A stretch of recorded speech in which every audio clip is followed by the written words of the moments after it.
Now, attention, alert, listen up now. Tune into the corner with Metro 0XE0517. We talk about decentralization and bank annihilation.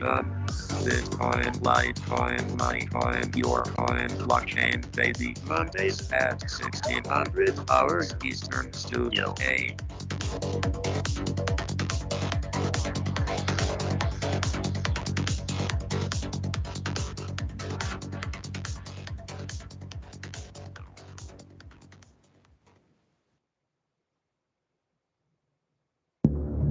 Deep understanding must arise during these times of unparalleled deceit.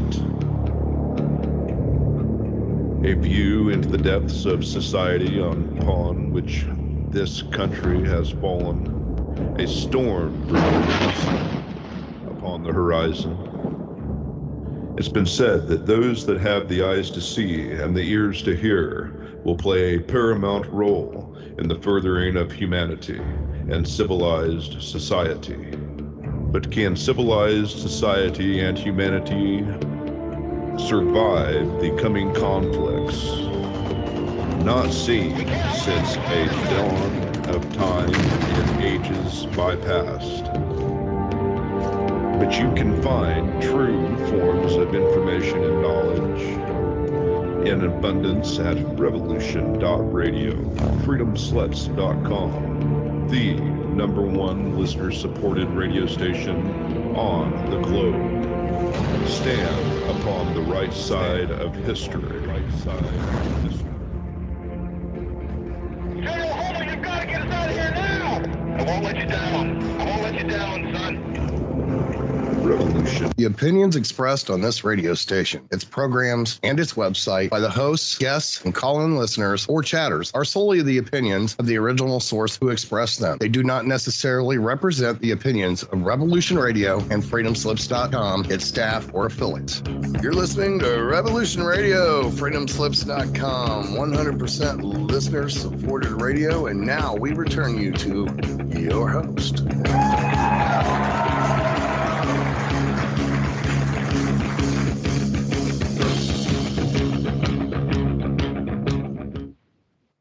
Happy mid-March, happy early spring.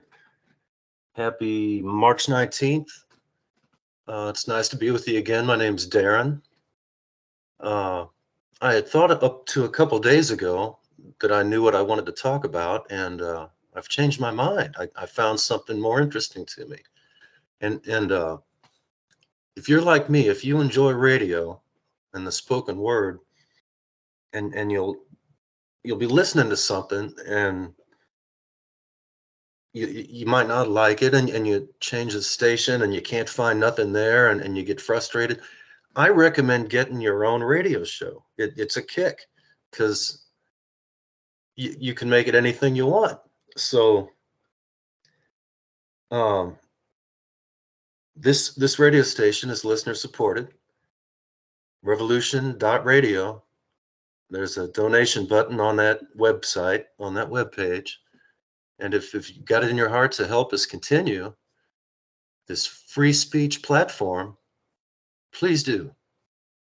Please do, because free speech is under duress. They're coming after it. Just it's an ongoing battle.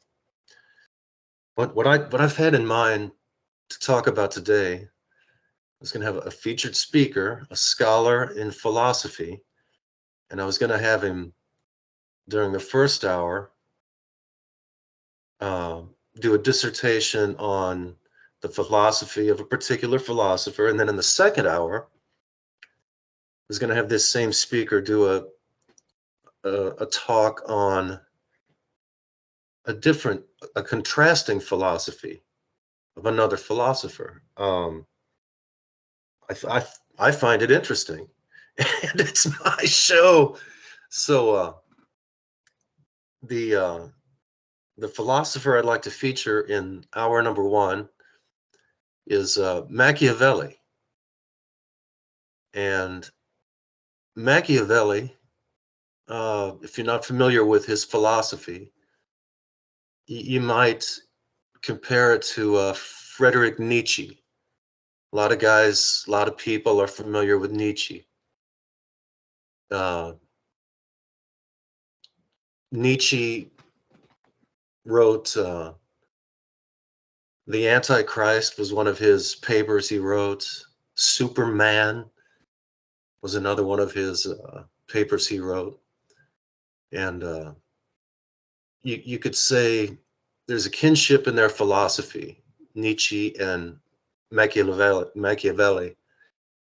And it's Antichrist in nature. And if hearing reference to Christ like offends your sophistication and your sense of intellectualism, you've got to consider the Muslims acknowledge Christ, and they're over 1.5 billion strong, and the Catholics acknowledge Christ, and they're in excess of 1 billion, 1.5 billion or so.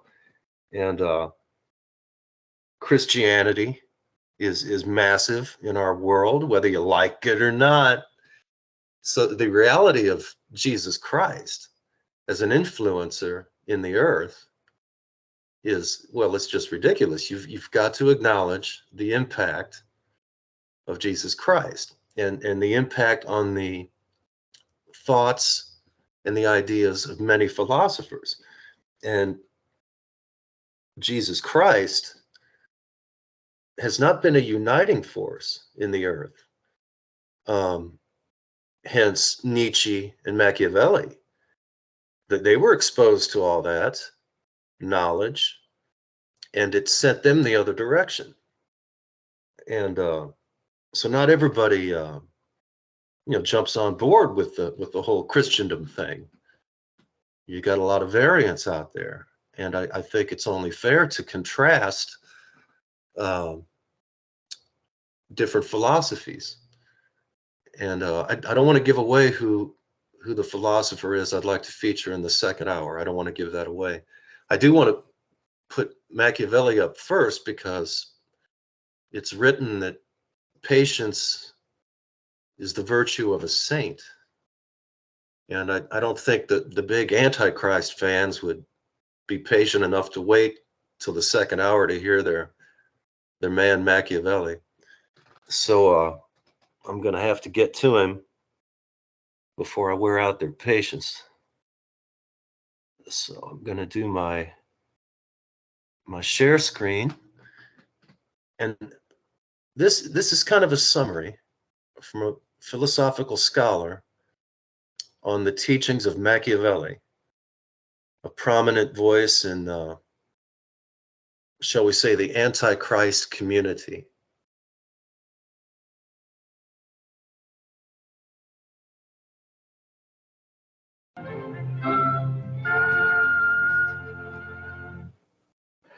Machiavelli's The Prince is one of the most important turning points in the history of Western political philosophy.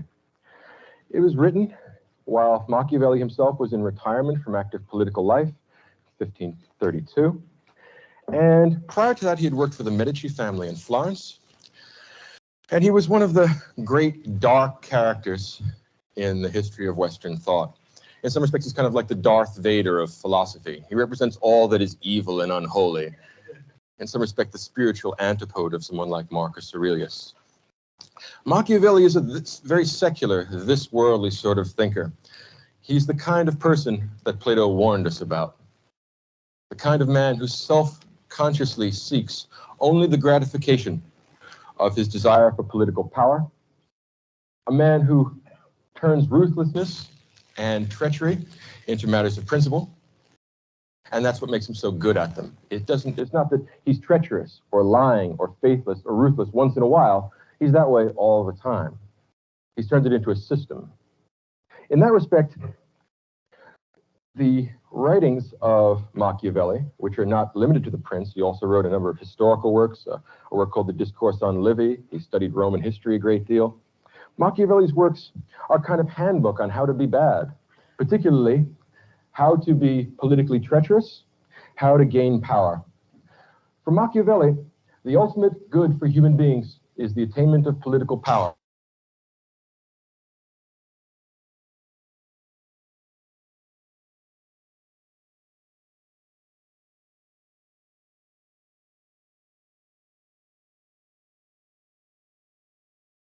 You know what Caesar Borgia was like? He has quite an interesting career. His father is Pope Alexander VI. We won't discuss how that could be the case, of course, but he's the illegitimate son of Alexander VI.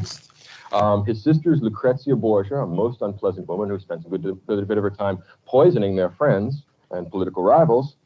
And Caesar Borgia was the sort of guy who wouldn't let mere family ties get in the way of political power. His older brother was the one who was destined or chosen by the father, Alexander VI, to get most political preferment, and Caesar Borgia didn't like that, so he killed his older brother, conspired against him and killed him. Machiavelli thinks that's wonderful. Machiavelli says that warms his heart, makes him feel that finally somebody sees through the lies and the illusions and the pretensions of conventional morality. For Machiavelli, we live in the jungle. We live in a totally amoral universe, independent of scripture, independent of revealed religion, independent of the will of God. There's only the will of man. In that respect, Machiavelli is a path-breaking political philosopher, no matter how evil or pernicious his teachings. We ignore him at our peril, and like it or not, there is a dark and sparkling brilliance to this, like black diamonds. You look at it and you realize that, however horrifying his conclusions, there's a certain grim truth in what he says, and we may not accept the entirety of it, but like it or not, the world of politics is an ugly, profane, immoral place, at least to a great extent, and those of us who wish to be practical politicians will find it very hard to keep our hands completely clean. Machiavelli wishes to liberate us from what he views as being childish, insipid guilt feelings about political morality. There are no rules in politics in the same way and for the same reason there are no rules in nature. With Machiavelli, we have one of the great restatements of a political theme introduced in Western political thought in the first book of the Republic. If you stretch your memory back to Professor Ricchiuti's lectures last time, when he talked about the Republic, in the first book of the Republic, Socrates' primary antagonist is a man named Thrasymachus. He's a sophist, and Thrasymachus holds the view that justice is the advantage of the stronger. In other words, whoever it is that has the most force, the most military power, makes the rules. And justice is whatever they tell you to do. So when the Nazis win, whatever they tell you to do is just. If the Stalinists win, whatever they tell you is just. If Machiavelli wins, or the Borgias win, doesn't matter, as long as they have the power to coerce you, whatever they tell you is just. Thrasymachus' view, then, is that justice is a simple matter of coercion, and there is no moral order to the world. Now, this view is thoroughly criticized and at least apparently refuted in the first book of the Republic. But like all profound ideas, resonance of it is always, at least implicitly, in the Western political tradition. And Machiavelli regains the nerve to say there is no moral order to the world. He's the first man to reassert what Thrasymachus said in the first book of the Republic, that we live peculiarly and exclusively here in the realm of nature, that there is no metaphysical realm by which to judge the good and evil of human actions. There's only power, force, brutality. You adjust to it or you succumb to it. Those are your choices. Machiavelli wants to teach us how to become tyrannical men. And if you stop and think about the first book of the Republic, I believe you will recognize that Thrasymachus has the tyrannical soul, the soul that's driven entirely by passion, that thinks reason is an afterthought for the feeble who want to make up stories about why we ought to be good rather than evil. Machiavelli and Thrasymachus both wish to liberate us from metaphysics and morality. Both of them say, in this world of darkness, flux, double-crossing, and backstabbing, the only way to get ahead, the only way to achieve human felicity, human happiness, human goodness, is to get them before they get you. Donald Trump recently wrote a book called The Art of the Deal. You could say that Machiavelli's book is The Art of the Double Cross. He not only explains how to be treacherous. He gives you examples. He calls them from history. He calls them from contemporary politics as well. But in every case, he shows that crime not only pays, but that goodness is a waste of time, and goodness will ultimately be your downfall. In some respects, Machiavelli's project is like that of Friedrich Nietzsche. It'll be a revaluation of all values. He's going to stand the Christian and the Platonic view of righteousness, of political morality, on its head. All the things that we previously thought to be good turn out to be evil. All the things that we previously thought to be evil turn out to be good, or, if not good, pleasurable, practical, useful, handy. Machiavelli has written a number of works. The Prince, which is his most famous work, is a remarkably brief piece of work. Usually when a great philosopher has some important message to give, he can't control his pen. And if you look at, say, Aquinas' Summa Theologica, it goes on and on and on. It's interminable. Machiavelli has not written that sort of a book. It's a 90-page book, in and out. It's meant to be a practical handbook for the tyrant.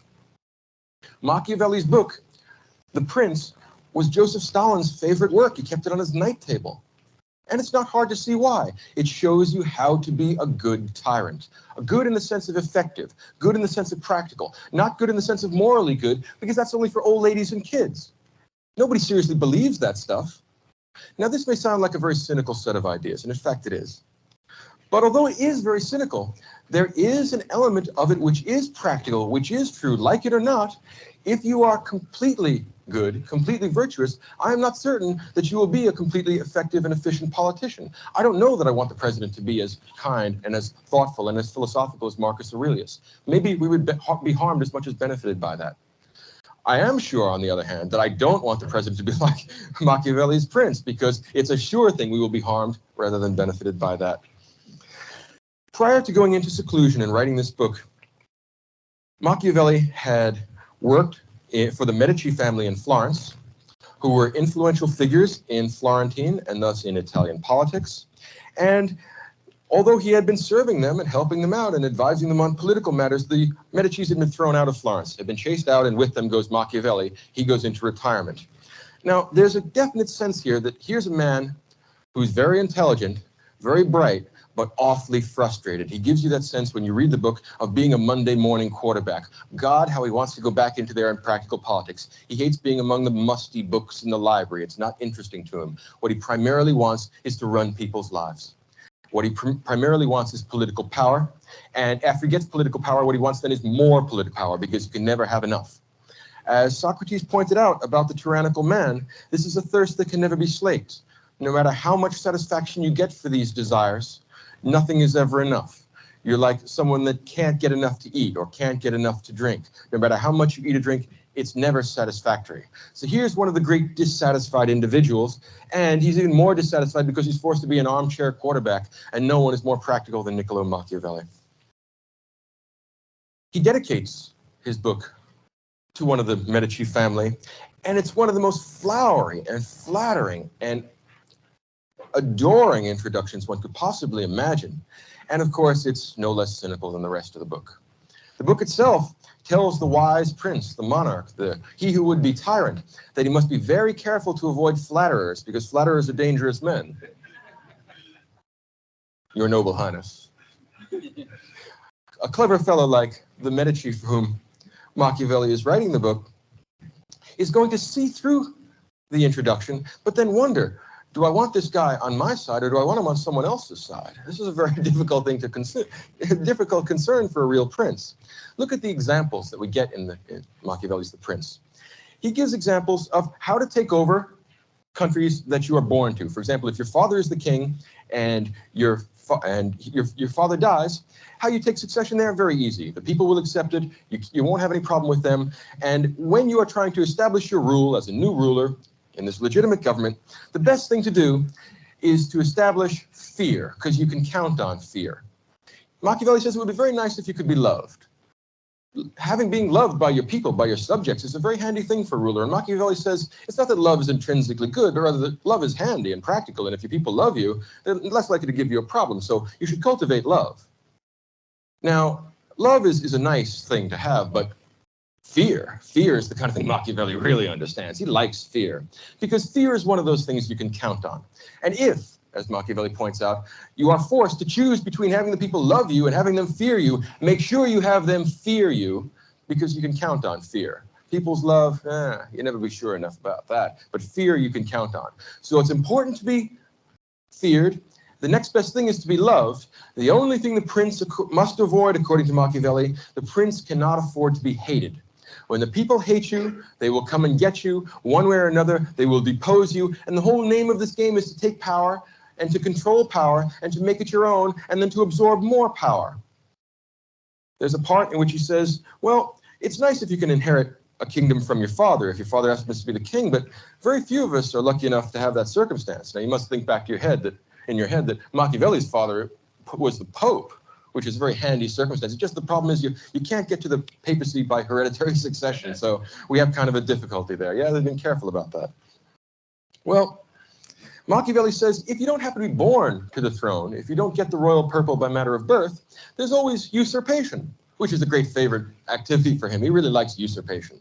So the idea of getting close to the throne, of gradually weaseling your way into the court and telling, of course, the king or the prince or the legitimate ruler how much you admire him and how well you think of him and how important it is to constantly be pursuing Machiavellian political policies, the more you'll become important, indispensable, the more you can stab him in the back and take control of the government yourself. Machiavelli's moral universe is the moral universe of the wolf, of the predatory animal. Machiavelli and his political philosophy has a horrifying brilliance to it on account of the fact that it's consistent with much of what we see in political life on an everyday basis. The drawback of this conception of political philosophy and the concomitant conception of an amoral universe is that it makes people no longer social animals. Stop and think about what the Machiavellian wants us to do. He wants us to constantly betray others, both above us in the political structure and below us in the political structure, in order to satisfy our own lust for power. A lust which is never satisfied and which only grows bigger and bigger as its objects become bigger and bigger. It's one of the reasons, incidentally, why Machiavelli likes Roman history so much. Roman history is full of creatures like this. Machiavelli thinks they're wonderful. He thinks that the Italy of the 1500s, 16th century Italy, is feeble, prostrate, broken up into fragmented, warring little cliques that prevent real political glory from coming into being.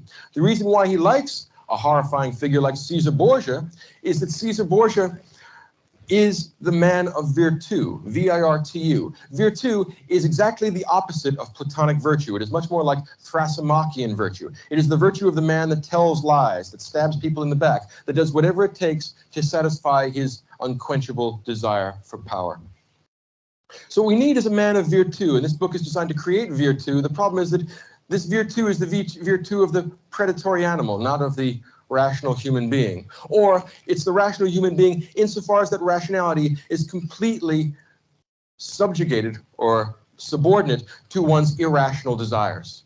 And if you stop and look back at what the soul of the tyrannical man was supposed to look like in the Republic, you realize that the desiring part is really running the rational part. The rational part of the soul is just an instrument in the hands of his desire for power or sex or money or what have you. Machiavelli takes that same conception of the soul. Desire comes first. My desire for power determines all my other activities, and my rationality is subordinate to that. So Machiavelli wants us to have that kind of virtu, the virtu of the leopard. The guiltless killing of the hawk. The hawk doesn't feel bad about killing sparrows. That's the way hawks are. The way of nature is the way of cruelty. We must learn to live with that, or die with that if you get your way through Machiavelli. Now, let's come back to the problem of Italy. Italy is fragmented. Italy is broken up. Italy is in a historically horrible set of circumstances. And Machiavelli is sounding a clarion call to break through from old ecclesiastical borrowings, old scriptural conceptions of virtue, old Greco-Roman conceptions of morality. What Machiavelli wants is a good practical politician that will scheme and lie his way to the top. And once he gets to the top of a particular Italian city-state, he will attack one city-state after another and unify Italy and create something like a new Roman Empire. There can be new glory, a new this-worldly satisfaction of the potential for human greatness. Remember that Machiavelli is completely opposed to all metaphysical interpretations of the world. Machiavelli does not believe in heaven and hell. Machiavelli does not believe in God. Machiavelli does not believe in the realm of the forms. All Machiavelli believes in is here and now. The main chance. How are we going to get what we want right now? And Machiavelli's conception of virtù, of the blessed human condition, of the well-organized human soul, and of the practically run political society, all come together in this figure of the ruthless, tyrannical prince. Now, this tyrannical prince will be, as Machiavelli says, like a lion and a fox. When he's faced with military dangers or threats that are direct and obvious, he's a lion. He can withstand anyone else's direct coercive force because he's a military man. Machiavelli likes blood and gore. He's a very military kind of fellow. He really likes military solutions. But in addition to that, being a lion is not enough. In addition to that, it's also necessary to be a fox. What we mean by being a fox is that one must be clever, sly, cunning, deceitful. And when you're powerful and at the same time deceitful, when you can confuse them, when you can confuse your opponents and defeat them in a practical, coercive sense, then you are the man of real virtù. This is the kind of guy that's going to go straight to the top. He's going to climb a pile of corpses on his way there, but then again, he has no moral compunctions about it. There is no God to judge him. There is no metaphysical standard by which to judge this. He either succeeds or he doesn't. It's a sort of nihilistic approach to politics in which the gratification of the individual ego is raised to the status of a principle. In some respects, this is why the Renaissance, and particularly the human-centered political science that's characteristic of the Renaissance, which is a big change from that of the Middle Ages, is such a turning of the corner in the Western political tradition. We're moving away from God-centered politics toward man-centered politics. And man-centered politics is ugly, man-centered politics is bloody, and man-centered politics serves no ends but human ends and human desires. There is no ultimate summum bonum, no ultimate good that politics gestures at. Machiavelli gives a very fine example of an action which he considers to have great... Be back after the break. Thanks for listening.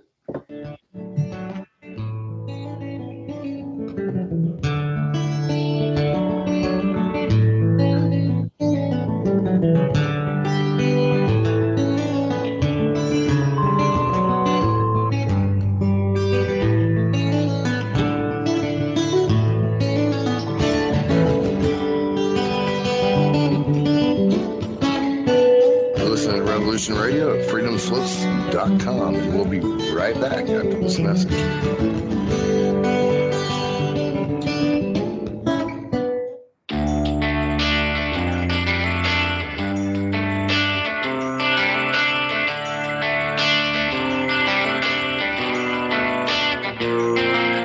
This is Thomas, a.k.a. a Mad Painter. I'd like you to join me Monday nights, 10 p.m. Eastern Standard Time for Open Canvas. Don't forget to bring an open mind. Yes, folks, that's right. Bring an open mind to an open canvas. Again, that is Monday nights, 10 p.m. Eastern. UFOs to government corruption. This is Revolution Radio, freedomslips.com. You don't need to expect us. We're already here.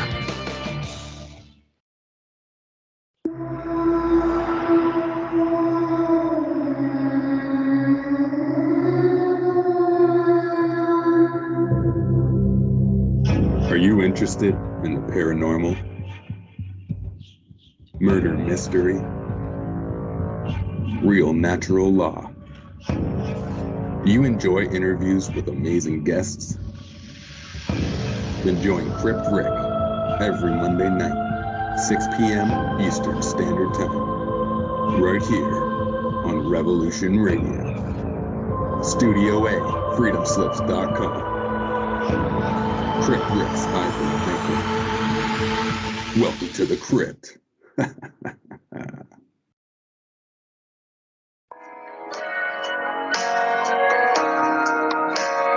Join me at Revolution Radio, Studio B, at 11 a.m. on Saturday for Free Association, when we take a look at philosophy, spirituality, psychology, social issues, and geopolitics. That's every Saturday at 11 a.m. Eastern on Studio B at freedomslips.com.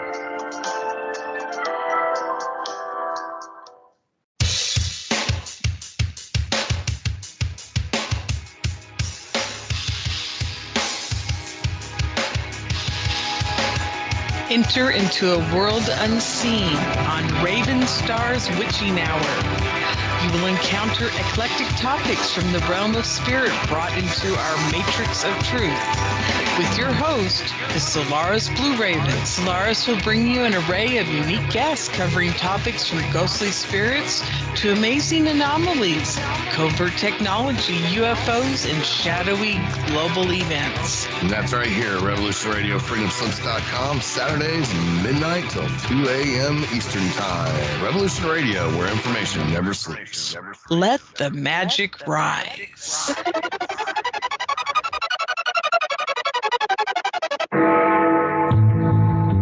Galactic Interstellar Council on Revolution Radio Studio A, Fridays at 2 p.m. Eastern. Join us as we traverse the starseed paradigm, as expressed in the time-space continuum that we know as the divine expression of love and light. Integrating this conscious unity into the galactic paradigm. So welcome all, both terrestrial beings and galactic beings as one. So be it. You're listening to Revolution Radio.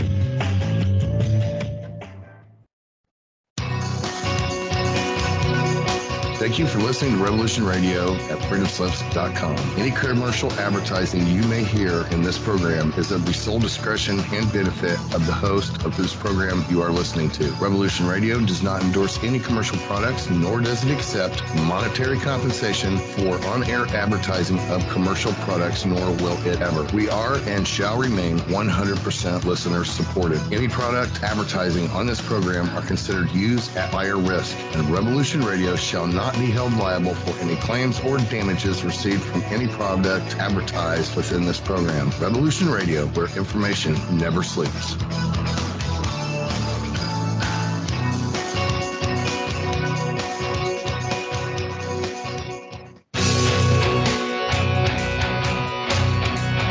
All right, thanks for listening while we took that short break here at Revolution Radio, freedomslips.com. And now we're going to get back to your host.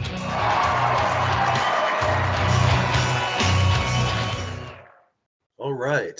So if you're still with me or you're just joining me, welcome back. Nice to see you. Thanks for being there.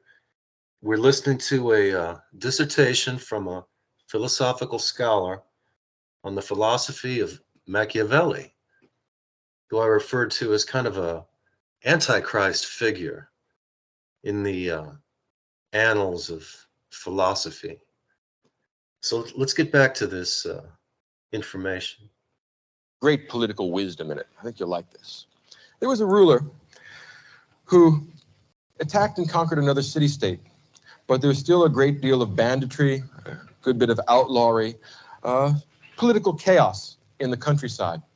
So this ruler, and Machiavelli thinks this ruler's a very wise fellow, he sends his second in command, his lieutenant, to that city, and he says, I give you complete power of life and death over all the citizens of that city, because now they're mine. And I want you to go down there and lay down the law. I want you to ruthlessly exterminate all of my enemies. I want you to make the decrees I think appropriate, and whatever decrees you think are appropriate, make them all and lean on these people. Go in and coerce them, intimidate them, frighten them until they concede that I am the legitimate ruler here and that you rule in my name. And I give you complete power. If any of them complain about you, tell them I have delegated my authority to you, and if they give you any more problems beyond that, kill them. Now that's only half of the story. There's more to it. After doing that, the prince lets this guy do it for a couple of months, 3, 4, 5 months, and this very cruel, very bloodthirsty, very ruthless second in command dominates the people. Lots of mass executions, cruel tortures, horrible bloody spectacles which frighten the people there out of their wits. Now here's a problem. This is part of Machiavellianism. Fear is a good thing. You can count on people's fear, and this guy's made him plenty afraid. But we have a problem here, the potential for hatred. Certainly, if you've killed someone's father, mother, son, daughter, husband, wife, it's going to be payback time. Machiavelli has no conception of forgiveness, no idea that charity ought to be extended to us sinners. He thinks that's for children and old ladies. No. Machiavelli says the right way to handle this is the way the prince in this case handled it. He went to that second city, and he asked the people in that city, what do you think of my new ruler here? Isn't he a nice fellow? A real charmer, isn't he? And it turns out that the people were horrified by the terrible cruelties, the tortures and the murders, the public executions that he had imposed on them. So secretly, that night, the prince is sitting back there thinking about this, and he orders his secret police or his private guardsmen, the ones he can really trust, whoever they are, tells them, I want you secretly to go to the room of my second in command, the man I gave this bloody authority to. And I want you to take him out to the center of the square of this town. And I want you to cut him in half and leave him there. Next morning, the people of the town get up. And what do they see but a man who is the object of intense hatred to them? Pieces of him all over the center of the square. And then our prince sets out a decree that he had heard through some source, which he isn't going to name, that this man had been very severe and very violent, and we can't have any of that in a well-run state. He had heard that this man had usurped power that the prince had never given him, and because the second in command had been so bloody-minded and such an evil, cruel fellow, the prince's justice, the prince's mercy, and the prince's honesty required that he be cut in half. The art of the double cross. You send a guy out to do the dirty work, you cut his throat, you throw him to the wolves, you give him to the people that are left over, and then you clean up the gravy at the end of it. This is Machiavelli's conception of good politics. He specifies that particular example as an example of a man who really knows his way around political stuff. First you conquer a people that you have no right to, and then you send somebody out there to do extremely evil and unpleasant and violent things to them, and you lie to him and say that you do it with my blessing. And then you go to the people and you act like you're blameless so they won't hate you. And then you kill this guy, throw him to the wolves, and the people lap it up and say, what a nice fellow you are. Glad we got a prince like you. Much better than the guy we had here. We thought he was acting with your authority, but of course now we see that he wasn't. That's what the word Machiavellian means. 2, 3, 4 levels of meaning, all devoted to the same task, to the organization and acquisition of political power by any means necessary. This man is not careful about the means that he uses to achieve his ends. So Machiavelli writes his prince 90 pages in order that a practical politician can have this around for inspiration. And isn't it inspirational reading? Those of you who have looked at it before will find that, like it or not, it is in some respects inspirational reading simply because of the single-mindedness, the ruthless pursuit of practical political power. As a handbook for doing that, I think it has never been excelled. The difficulty, of course, with this is, as I said a little earlier, it prevents human beings from being social animals. Stop and think about it for a minute. Suppose you're a member of the Medici family. And suppose this guy, Machiavelli, writes the prince and dedicates it to you and tells you to beware of flatterers and beware of people that are trying to get in good with you because you can never trust them. They may stab you in the back. Suppose you were a political ruler and he wrote it to you. Would you hire him to work for you? What would happen if you had him on your staff? First of all, your staff is going to start disappearing, right? Unforeseen accidents. They're all going to start, as he moves up the ladder of command, bad things happen to good people. All kinds of stuff could happen here. And then it may well be that some horrible misfortune may occur while you're out riding, while you happen to be asleep, while you happen to have your back turned. In other words, he is here so he can usurp your position. Why, oh why, if you had any brains at all, would you choose to have him on your staff? There is no man who is less appropriate to the staff of a politician than Machiavelli. And yet in some respects, there is a lure. He does show you a horrible worldly wisdom, which maybe you want on your own side rather than on your opponent's side. But if he's on your side, well, I guess he really can't be on your side. I guess he's always on his own side, which is part of the problem. Machiavelli is not a team player. If you were a ruler, you would never in your right mind have him work for you. Turn it around. Suppose a ruler is foolish enough to bring a Machiavellian in. The Machiavellian kills him, makes it look like someone else did it. He takes over the throne. A person would have to be crazy to work for Machiavelli as opposed to have him work in addition to having him work for you. In other words, suppose he were to become the prince or the king. What's he going to do with you when you become his number 2 or number 3 or number 4 man? You are expendable. Everyone is expendable to the Machiavellian. You have no intrinsic value except as a vehicle by which he can satisfy his desires, by which he can gratify his lust for power. So the Machiavellian soul is the tyrannical soul. In some respects, when you go back and look at Plato's Republic, almost all the great themes in Western political philosophy are to be found there. Machiavelli is nothing really new. Machiavelli is a codification, not quite a systematization, but a handbook for the would-be tyrant. He's a handbook of, it's a handbook of sophistry, right? Because he says one thing and means another. And in fact, the meaning of his statements doesn't matter so long as it gets the practical result of achieving political power. And it's an entirely this worldly orientation. If we had to look at the ancient political tradition, both Platonism and Christianity organized their political theory with reference to the will of some giant metaphysical lawgiver. In the case of Plato, it's the form of the good. In the case of Christianity, it's God's omnipotence. But in either case, the key issue is making our behavior and our souls and our lives consistent with the obligations imposed by this thing in the metaphysical realm. Once we abolish the metaphysical realm, there is no law or ultimate standard by which to judge our actions and by which to judge our good and evil. And that means there's only the satisfaction of desires down here. And this leads straight to the sophist political position, that political power is an end in itself, that the satisfactions of people's desires is an end in themselves, and the real true state of human felicity is having profound, vehement, extraordinarily forceful emotions, passions, and then satisfying them. And the continuous satisfaction of vehement passions is what Machiavelli and the sophists and all of this cynical political tradition, cynical not in the literal sense, but in the broad general sense, this cynical political tradition enjoins us to. So all of you who are would-be rulers, this is the book for you. The difficulty is that it tells us all, or perhaps not all of us, but all of us who have the nerve not to succumb to metaphysics, who are willing to break free of the mold of mere morality, it tells us how to become chiefs and no longer Indians.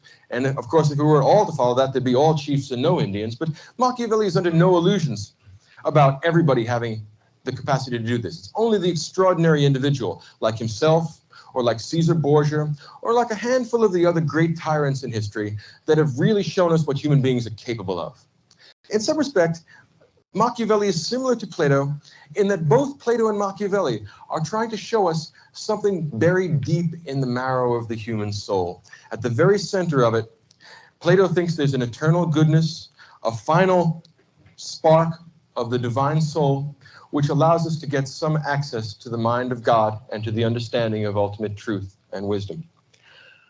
Machiavelli believes that at the core of the human soul, in the marrow of the psyche, there is a beast, an untamed animal, which wants only the satisfaction of its desires. In some respects, this is a very prescient theory because it anticipates many of the views that will later be held by Sigmund Freud. Underneath our superego, underneath this veil of civility, this veneer of righteousness, in fact, we are animals exclusively concerned with the satisfaction of our physical desires. We are beasts with a very, very thin shell of rational morality.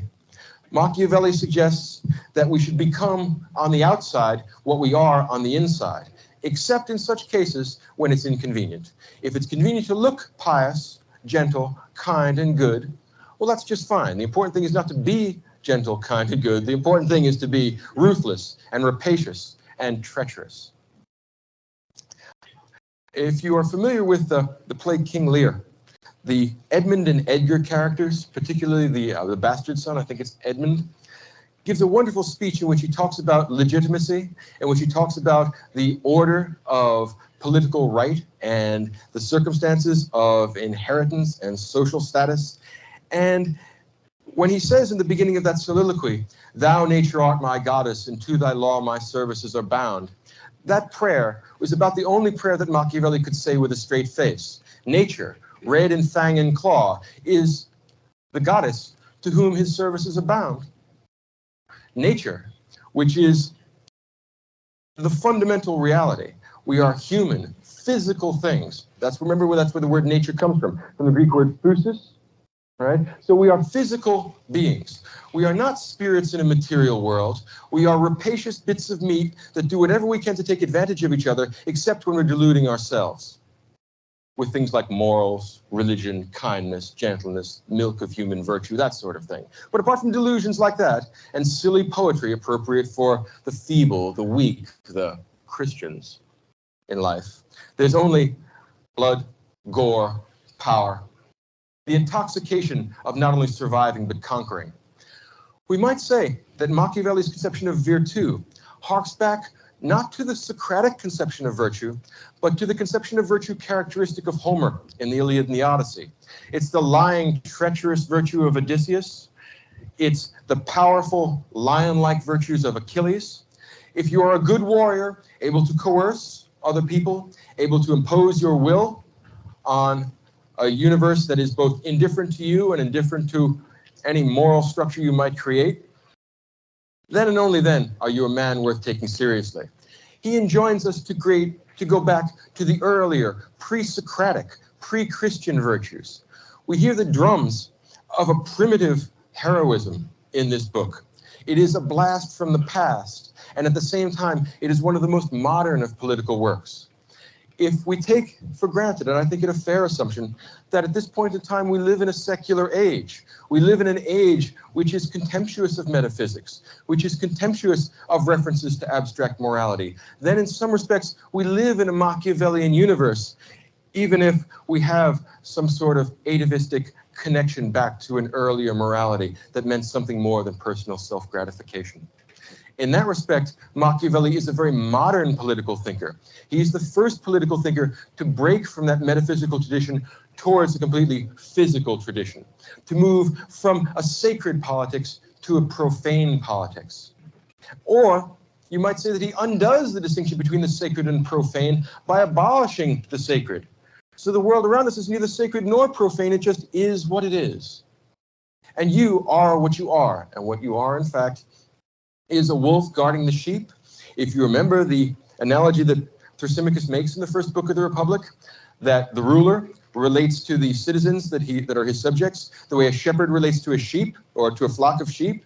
He keeps them there, not because he likes the sheep, not because he has any moral obligation to the sheep, but because he likes pork, he likes lamb chops. He likes to turn these things into his sustenance. Well, other people, the subjects in the Machiavellian state, will exist only in order to satisfy the physical, carnal is a well-chosen word there, carnal desires of the Machiavellian prince.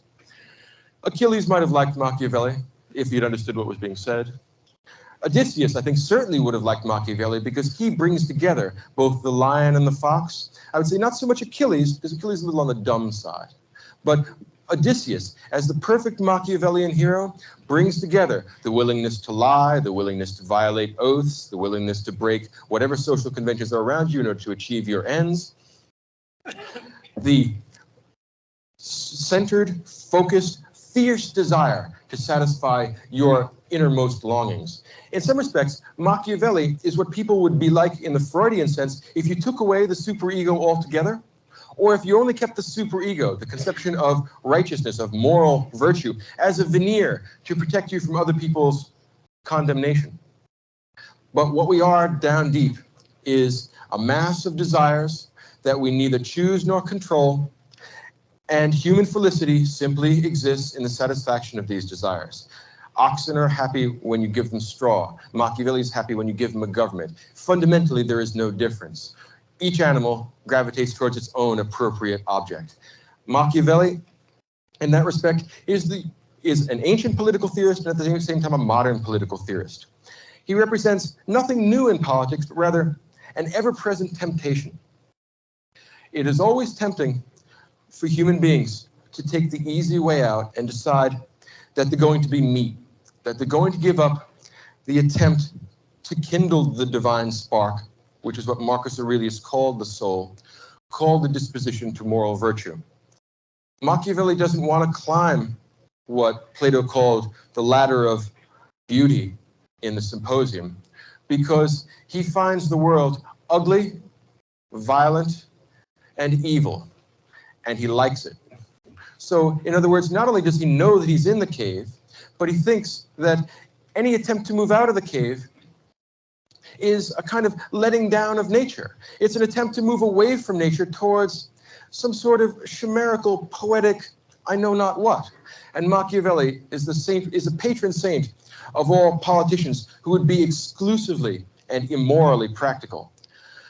One of the great difficulties in evaluating Machiavelli is to give him his due. In other words, to be intellectually fair to him, because he is a great genius. There's no way that we can honestly take that away from him.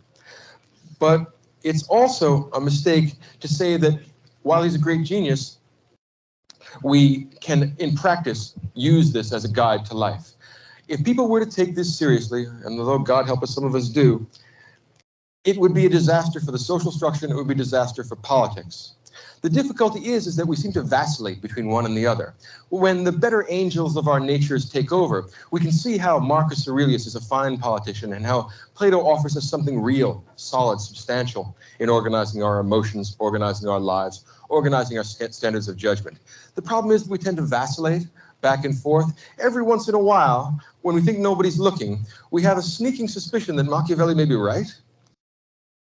Let him who is without sin cast the first stone. I think every one of us has done stuff that we knew was wrong at one time or another. Machiavelli is saying, I wish to liberate you from the guilt of thinking that that is a mistake.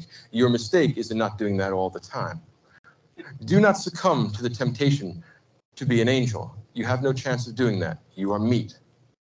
You are meat with a rational soul, but your rational soul is nothing that glows in the dark. It's nothing metaphysical. It's just the rational part of you that allows you to decide how to best satisfy your irrationally developed desires. So Machiavelli is a kind of standing temptation. He is a great political genius, and we must give the devil his due, almost literally speaking. But at the same time, we have to understand the limitations of this. Limitation number one is it prevents us from being what we really are, which is social animals. A Machiavellian would be unfit as a subordinate and would be unfit as a superior. Nobody in his right mind would work for Machiavelli or have Machiavelli work for him. Number two, it is a denigration in some respects of human nature. It is a cynical analysis of what people have done in worst case circumstances. It is almost an entirely hopeless philosophy. By rejecting the Christian virtues of faith, hope, and charity, well, I suppose we might get by without charity. I suppose in this case we might get by without faith. But the problem with this philosophy that I think even bothers those who acknowledge its brilliance is that it is an entirely hopeless philosophy. What can we expect from the next government? The same thing we can expect from this government, which is that it will be rapacious, that it will be treacherous, that it will be evil, and that it will be powerful, and that it will dominate us. The only way out of that merry-go-round is to dominate everyone else. Nature, red in fang and claw, enjoins us to make a meal of our own, enjoins us to become the wolf among the sheep. And if we have both the inclination and the unwillingness to philosophize in the Platonic sense, then it seems to me that the only logical conclusion is the one that Machiavelli draws. So if you wish to go for the strictly physical, strictly anti-metaphysical politics, we're going to have a hard time connecting politics and ethics. One of the great achievements of Plato's Republic is that politics turns out to be ethics writ large. That what is good for the soul of the individual man, the organization of the reasoning, the spirited and the desiring parts, it also turns out to be isomorphically good for the society, because we will organize the rulers, the rational folks, at the top of society. We will have the guardians or auxiliaries, the spirited part, and we'll have the bronze people at the bottom, getting as many of their desires satisfied as possible. For Plato, there's a one-to-one connection between politics and ethics. That will be true of all the metaphysical thinkers, also be true of the Christians. On the other hand, if one wishes to adopt the single world, entirely physicalistic interpretation of human life and of ontology and of politics, of necessity, there will be a disjunction between politics and ethics. We will hear this again when we deal with David Hume's theory of justice. So if you wish politics to be moral, if you complain that politicians take too many bribes and cut too many corners and are unwilling to do what they ought to do and meet their moral obligations, you are implicitly making an argument which is founded on some sort of metaphysical conception, no matter how inchoate. You might as well fess up to it now. You're all metaphysical believers. If you don't wish to be a metaphysical believer, that's another possibility. Be careful you don't move down the slippery slope to Machiavellianism, because we move from the state of society to the state of nature, and the nature that Machiavelli has destined for us will be worse than any hell, because it will be immediate and tangible, and there's no way around it. It's a necessary element in the human condition. Machiavelli offers us a secular substitute for salvation. Machiavelli offers us a chance for this worldly gratification. And since there's no other world for us to go to, no final judgment of God, no ultimate moral order, this is the best that the human species can attain. The Homeric virtues, the military virtues, the treacherous political virtues, those elements of Roman history which are the most disgraceful and the most appalling, Machiavelli wishes to raise those to the status of universal human felicity. An unusual, well, perhaps not an unusual, a necessary but lamentable temptation. And insofar as we wish to avoid that, we must go back and think about the idea of politics and ethics, the implications that it holds for ontology, because it implies a metaphysics, the implications that metaphysics have for our conception of the rest of philosophy and the way in which knowledge holds ethics, virtue, and human experience together, the way it connects our conception of the individual soul and political order, and the way in which our own lives would be influenced by a decision to either succumb to the lure of this world or to take the chance that another better one awaits us. It is not a decidable proposition. Machiavelli wishes to offer us one possible solution to this set of intellectual difficulties. Well, that's the end of that presentation regarding the philosophy of Machiavelli. I think it's historically significant to know these things. Be back after the break.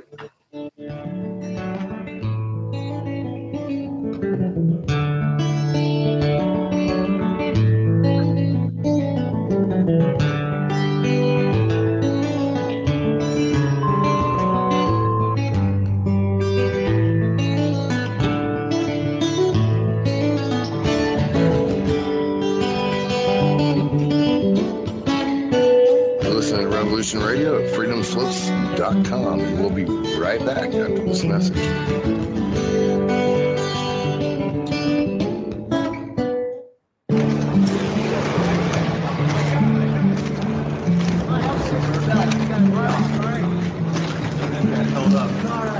Still out there?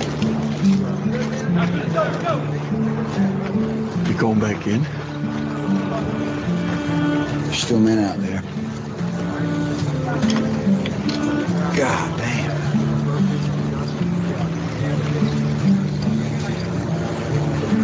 When I go home, people ask me, hey, Hoot, why do you do it, man?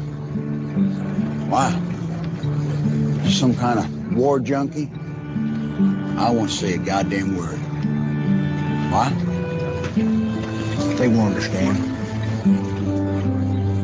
They won't understand why we do it. They won't understand it's about the men next to you. And that's it. That's all it is.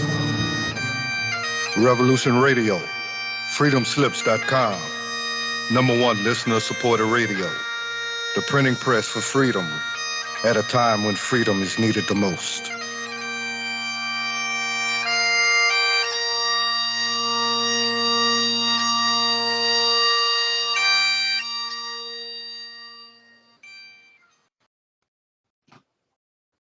I am Bill Johnson. Some consider my efforts to be an underground law school. I am not an attorney, and I do not give legal advice. I teach. That's lawful and legal. Consider yourself served. You are to appear Wednesday nights, 10 p.m. Eastern, Studio A. My forte? Foreclosure and contract law. Grab your legal pad and pen. Learn a broad spectrum of law spanning administrative, criminal, family, tort, and federal law. Fools and losers cling to old cases. I dissect and comment on the latest rulings that control the courts. Don't be a loser. And if you don't appear, you will be held in contempt. I will defend myself against their tyranny. Number 3 is my radio broadcast. I'm squarely in front of the public all the time, and they all know what's going on. For we are opposed around the world by a monolithic and ruthless conspiracy that relies primarily on the means for expanding its sphere of influence. Hello, my name is John Wayne, and I do a broadcast here at freedomslips.com, Revolution.radio, called The Unequivocal Truth, DEFCON 1. Freedom and fear are at war. And folks, I assure you, we are in Defense Condition 1, as we journey perilously through this paradigm that we currently reside in. And I ask that you join me every Saturday, 8 to 10 p.m. Eastern Standard Time for The Unequivocal Truth, DEFCON 1. We'll never surrender.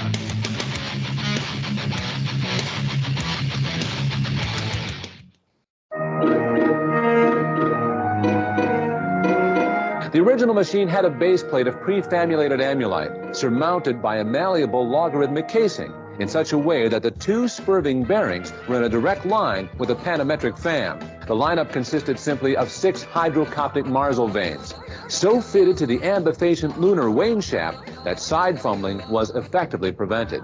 The main winding was of the normal Lotus O deltoid type, placed in panendermic semi-boloid slots of the stator, every 7th conductor being connected by a non-reversible Tremi pipe to the differential girdle spring on the up end of the gram meters. Thank you for listening to Revolution Radio, taking the confusion out of transmutated lunar girdle springs for 4 years and running. Revolution Radio, the #1 listener-supported alternative media radio on the planet.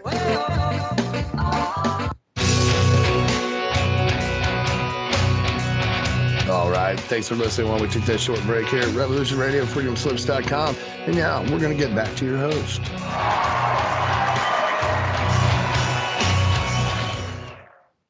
Well, if you're still with me, I thank you so much. I sincerely do. I find this stuff just exceedingly compelling and interesting. It provides insight into the human condition and where we're at culturally. And I didn't reveal who the philosopher in the second hour was going to be, because I didn't want to give it away. The philosopher I'd like to feature in the second hour is Marcus Aurelius, and he's known primarily as a Stoic, a philosopher of Stoicism. And I find him personally, I find him highly relatable to my own perspective, to my own type of philosophy. I identify in many ways with his take. That is the take of Marcus Aurelius. My background, I had a lot of exposure to the King James Bible. And so that must be one reason I'm drawn so much to this type of material. It's just, to me, it's poetry, it's beauty. It's just got that introspective quality, reason that is put out there in flight.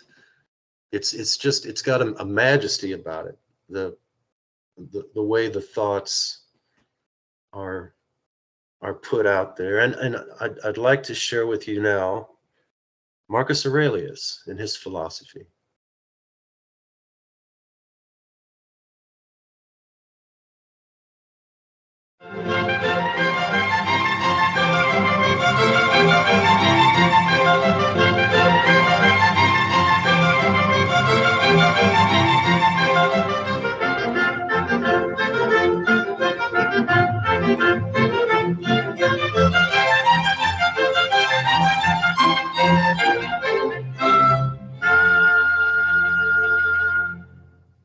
After the death of Socrates and the breakup of Greek culture that resulted from the Peloponnesian War, Socratic philosophy went into a decline and fragmented into several pieces. And the fragments of Socratic philosophy make up the body of Hellenistic philosophy. What I mean by Hellenistic philosophy is the subsequent developments of Greek philosophy, which take their cue from the Socratic approach to philosophy, yet they don't have all the component parts of Socratic philosophy. They usually lack the wit. They almost always lack the poetry. Occasionally they absorb some of the ethical doctrines or epistemological doctrines, but the ones who come after Socrates never really live up to the Socratic ideal. The three main fragments that Socratic philosophy breaks into are called Stoicism, Epicureanism, and skepticism. And these are the most important Hellenistic outgrowths from Socratic philosophy. And since Rome, the Roman Empire in particular, is the political entity which ultimately dominates the Mediterranean basin and absorbs and inherits the tradition of Greek philosophy, most of the Hellenistic branches of philosophy are developed in connection or with reference to either politically or intellectually with Roman culture. And the first of these developments is hedonism or Epicureanism, named after a guy named Epicurus. And what Epicureanism says is that pleasure is the only good, and that the happy man is the one that has a great many pleasures, but no corresponding pains. And there is potentially a way of deriving that from Socratic philosophy. If you would take the idea of Socratic prudence, the man who drinks a little bit in order to get a certain degree of pleasure, but then not so much as he will cause himself a hangover or cause himself some corresponding pain, he's being prudently Socratic, picking and choosing his pleasures in such a way that he does not generate any corresponding pains. You can see possibly how people who were not entirely developed, who were not entirely committed to the Socratic conception of the soul and of virtue, might want to derive that sort of justification for the pursuit of pleasure from the Socratic dialogues. A second alternative, again a minor alternative, fragment of Socratic philosophy is called skepticism. Socrates, throughout most of the dialogues, I would emphasize the word most rather than all, says that he doesn't know anything. Part of the Socratic irony is this posture of acting as if he's really an ignorant man when in fact he is wise, in saying that he knows nothing and thus never trying to teach people by directly making declarative sentences. For the most part, Socrates teaches by question and answer. Socrates helps people to articulate and to realize what's already buried within their soul. When Socrates does that, when he's in that skeptical mode, he says, I myself know nothing. All I do is inquire into things. I'm the eternal inquirer. I'm the patron saint of rational inquiry. And it's possible to see, particularly within the context of the Roman Empire, how skepticism might develop from that Socratic stance of knowing nothing. Remember that the Roman Empire is a heterogeneous mix of peoples and cultures and religions and philosophical positions. And after being forced to encounter one cosmogonic myth after another, one theory of religion after another, one theory of morals after another, sophisticated Romans, sophisticated Hellenistic thinkers might well come to the conclusion that Lucian the Skeptic did, which is that no one really knows the right path. No one even knows if there is a right path. The best we can do is say that the pretensions made by the various schools of philosophy are just that, pretensions. Skepticism, while it may be rather negative, is at least right. We can be certain about what we do not know. All right. And it's possible to see how someone, especially someone that was terribly frustrated with the attempt to obtain final absolute knowledge, might resort to skepticism as a kind of easy way out, a way of avoiding the burden of Socratic inquiry. The third and most important development in Hellenistic philosophy is called Stoicism. And Stoicism is probably the greatest and most interesting achievement of the Hellenistic philosophers. And while it never achieves the poetic and intellectual grandeur of the Socratic synthesis, of the Platonic overarching system which makes statements about the entire human condition, Stoicism is, in fact, a noble philosophy, an excellent philosophy for silver men, for those spirited men in the Republic who are going to be our guardians. It's an excellent philosophy for military men. It's an excellent philosophy for people that are going to be practical politicians if they intend to be virtuous, if they intend to pursue the public good. And Stoicism is characterized by a rejection of pleasure as the standard of human happiness and human felicity, Stoicism takes the position that the wise man, the good man, the philosopher, is a man who lives in accordance with nature. He fears only abdicating his moral responsibility. He is not afraid of pain. He is not afraid of death. He is not afraid of poverty. He is not afraid of any of the vicissitudes of the human condition. He fears only that he should let himself down and that he should be less than a complete human being. According to the Stoics, and there are a number of Stoics, 2 or 3 or 4 or 5 that actually develop the doctrine, but all the doctrines are quite similar. The only matter of concern to a wise and philosophic individual is the things completely under your control. You can't control the movements of the sun and the planets. You can't control whether a leaky ship sinks or makes it to port. You can't control the weather. You can't control other people. You can't control the society around you. There's only one thing and one thing only that you are in control of, and that is you, your will, your intentions, yourself. In other words, the wise man, the truly philosophical man, is the man who is entirely in control of his own soul, who takes utter and complete moral responsibility for his actions and is indifferent to everything else, not because he doesn't care about other people, not because he doesn't care about the felicity of the entire human species, but because it's not under his control. There's no use wondering or worrying about what tomorrow will bring, since tomorrow isn't under your control. Do what's right today and let tomorrow take care of itself. The Stoic philosopher is the man who has liberated himself from fear. He's not afraid of death. He's not afraid of pain. He's not afraid of other people's dismissal as a fool. The only thing he cares about is that he should meet his moral obligations. Ralph Waldo Emerson once said that greatness is the perception that virtue is enough. It's an elegant and beautiful line, and he might well have stolen that from one of the Stoics, because all of the Stoics basically believe that. Virtue, moral virtue, an organized soul which pursues rationally the ends which are good for all human beings. That's the Stoic conception of virtue. They finally understand their greatness consists in the fact that they perceive that virtue is enough. We do not need wealth. We do not need sexual gratification. We do not need life itself. If moral virtue tells us that we must die in the pursuit of some good end, the protection of our family, the protection of our home, the protection of the innocent, in the doing of right, nothing should be spared, not even our lives. The Stoic wise man is a man who has trained his soul, trained his mind, so that he is not afraid of apparent evils. He is only afraid of real evil. He is afraid of losing control of his soul. He is afraid of being a slave to lust, to desire, to emotion. The Stoic man is the honorable philosopher, the man who stands at his duty and is steadfast and serious-minded. In living according to nature, what the Stoic philosopher does is examine the nature of the human condition and the nature of the world around us. He discerns his position in nature.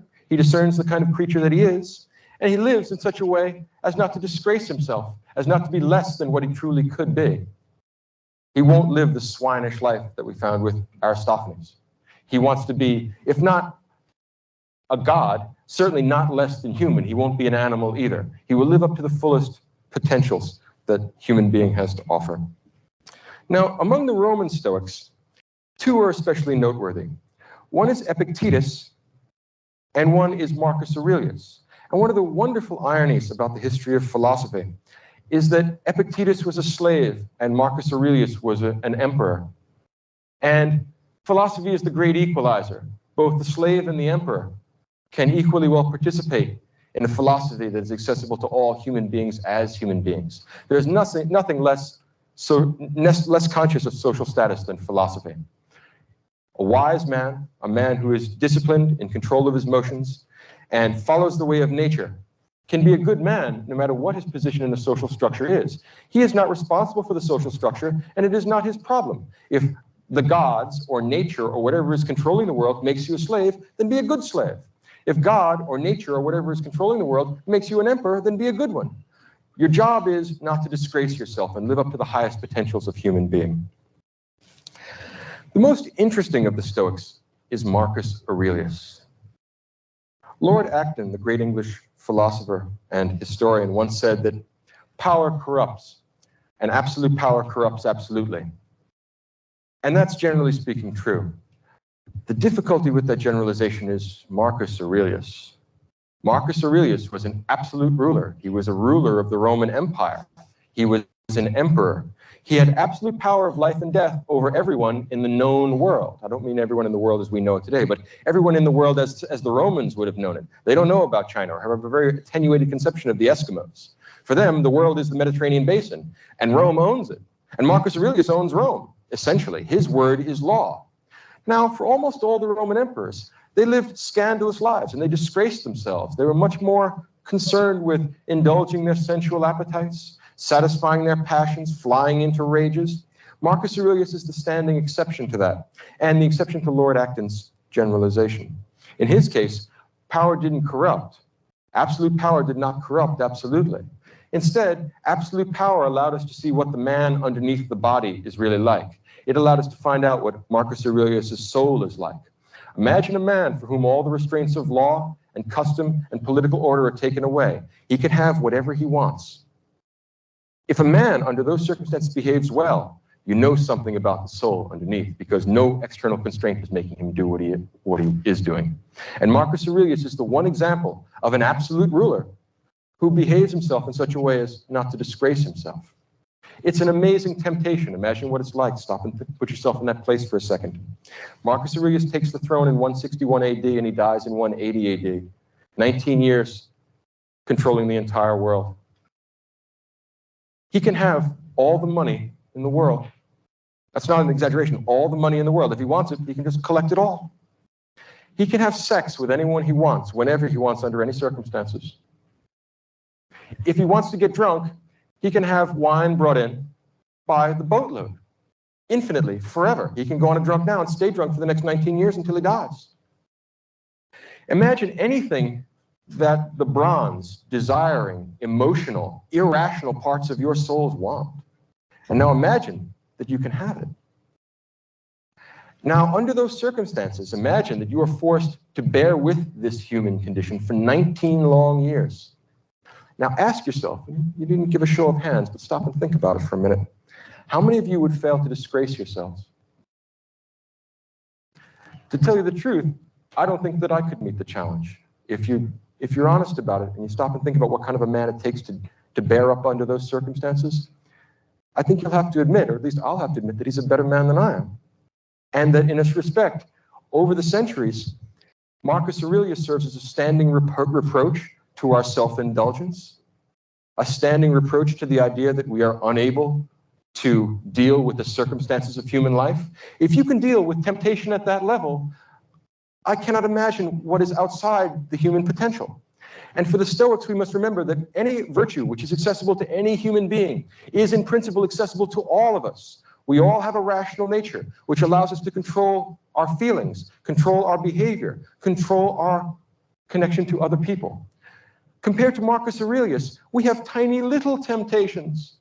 We're tempted to steal a little thing. We're tempted to cheat on our income taxes. We're tempted to cheat on our spouses. Marcus Aurelius has that sort of temptation magnified 1,000-fold. And he consistently does good stuff. Stop and think about this for a minute. This is no common man. This is not like the rest of us. And I don't know how he did it. Maybe he did it through philosophy, but, well, it remains to be seen. Marcus is the last of the good emperors. He's the last of the Antonine emperors. And the emperors that come before him are, generally speaking, okay. They're not as bad as the ones that come after. But Marcus is perhaps the greatest of the Romans, the noblest of the Romans. When old-fashioned writers talk about Roman virtue, what they have in mind is Marcus Aurelius, a man who does what he ought to do regardless of circumstance. Tough Roman virtue. He's not afraid of being dead. He's not afraid of being in pain. He's not afraid of having people laugh at him. He's only afraid of doing what's wrong. He's only afraid of making chaos of his soul. Why? Because his soul is the only thing he's completely in control of. It's the only thing he's responsible for. And the rest of it is a matter of indifference to him. He'll certainly try and perform his function as emperor in the best way he possibly can. But there are Germans at the border, and should they succeed in winning this war, he did the best he could. He has no reason to feel guilty. He has no reason to feel that this is a difficulty. If For some reason, he gets sick. Well, sickness is part of human life. You accept it as it is, you deal with it the best you can, and then you move on. In other words, Marcus Aurelius intends to live a life in which he will not have to feel guilty about anything. And he succeeded in doing that under the most trying possible circumstances. Again, put yourself in a position where you can have anything you want, and no one can stop you. No matter how evil, no matter how depraved, no one can stop you because your word is law. Marcus Aurelius behaved himself for 19 years under those circumstances. It's a standing reproach to our self-indulgence. The kind of things that Marcus Aurelius writes are not meant for publication. Let's think about this a little further. Marcus wrote this manuscript without intending to have it published. After his death, he wanted to have it burned. Some philosophically inclined, I guess, bookkeeper, librarian, aide de camp, or whoever it is that picked this up, said, no, we just can't throw this out. We cannot lose the memory of such a great man, and we can't lose the sort of meditations that he created. He wrote a book called Meditations, and it's a book to himself that's not intended to be published. Sort of a man writes a book to himself. What sense does that make? Think about it. The nature of a book is communicating something, and we would think we would communicate it to some reader. But this is not going to be published. It's written to himself. What makes a man write a book to himself? And there's a very deep answer, I think, here. Marcus Aurelius writes a book to himself because he's the loneliest man in the world. He has no friends because he has no equals. Think about a man breaking himself on the rock of an impossible virtue. He has no equals. Everyone he talks to wants something from him. He is the emperor of everything in the world. He owns it all. Everything he says immediately gets done. He has absolute life and death power over everyone. So anytime he's in the throne room, he's having an audience, someone comes in from some part of the empire, they're always here for some reason, and they're always here because they want something from him. And all Marcus wants to do is live a philosophical life. But he happens to have had the misfortune to be born the emperor of Rome. What a pity. So he has to deal with these self-centered, swinish people all the time, and it's his responsibility to do good for them, to give them justice, to give them both examples of virtue and virtuous laws and virtuous decisions. And the weariness of it gets to him after a while. The book that he's written, the Meditations, is shot through with a kind of philosophical melancholy that is extremely moving, despite the stoic content of what he's saying. In other words, oddly enough, there are very few books in the world which generate more pathos, which create more of a sense of pity for a person reading this than this book. He's writing a book to himself because he has no one else to talk to. And what kind of things does he write in the book? Moral maxims. I mean, he has 2 or 3 ideas. It's about 100-odd pages, but he says essentially the same thing again and again and again. Why? He has nobody to talk to, so that limits the scope of his conversations.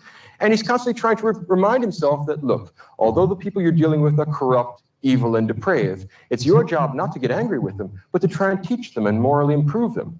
If you can't morally improve them, at least put up with them, because the gods have created us social animals. And it is part of the mark, or it is the mark of a philosophical man, that he should return benefits for harm, because those that would harm other people do not live the philosophical life.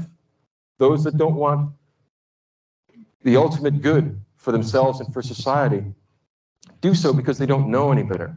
Marcus has not only political power, but wisdom. And in that respect, he's the only example in the Western tradition of any ruler who even remotely approximates Plato's philosopher king. And he has some of the qualities that Plato thought the philosopher king would have. He's totally disdainful of wealth. Why? He owns everything. What would it be like to own everything from England to Egypt? Well, the idea of accumulating more stuff becomes less and less interesting if you stop and think about it. And if you can have sex with, say, 1 million people, the million at first has very limited attraction. And at that point, he stops to think and he says, I will do my best to constantly do what I ought to do.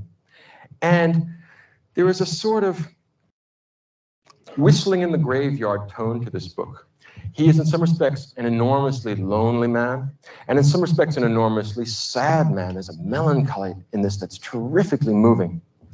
And yet, we ought not to pity Marcus Aurelius, because if he looked at our lives, he would pity us. Pathetic creatures that we are, we don't even meet his standard of virtue, and we're pitying him. Think about the irony of that. He said, well, I'd pity you back if I didn't think that was disrespectful. Think about what it takes to be something like Marcus Aurelius. We shall not see his like again. In the book itself, he has all kinds of intriguing and caustic, if you will, moral maxims. He says things like this: soon you will have forgotten all things, and soon all things will have forgotten you. In other words, don't get overwrought. You're angry with this guy just because he didn't do what he was supposed to do? Ask yourself how many of the people that are working for you are doing what they're supposed to do.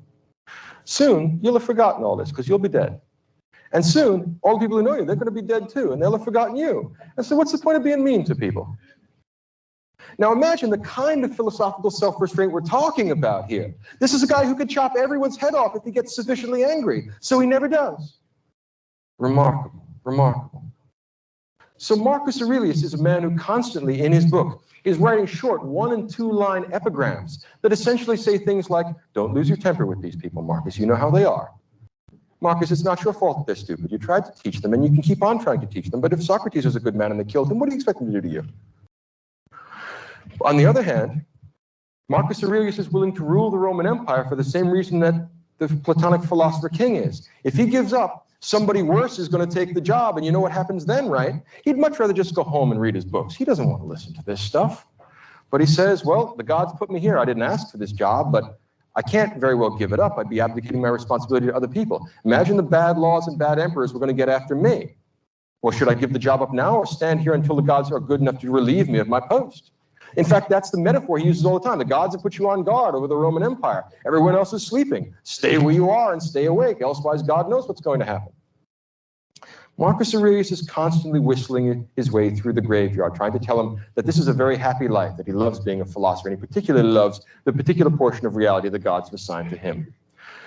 Now, I think that everyone believes this except the people that read this book, which perhaps is why it wasn't supposed to be published, because when you look at this, you see a terrifically lonely man, a man of immense moral heroism, who has no shoulder to cry on, who disdains crying because what's the point of crying? Well, we got a break coming up. If you're still with me, thank you so much.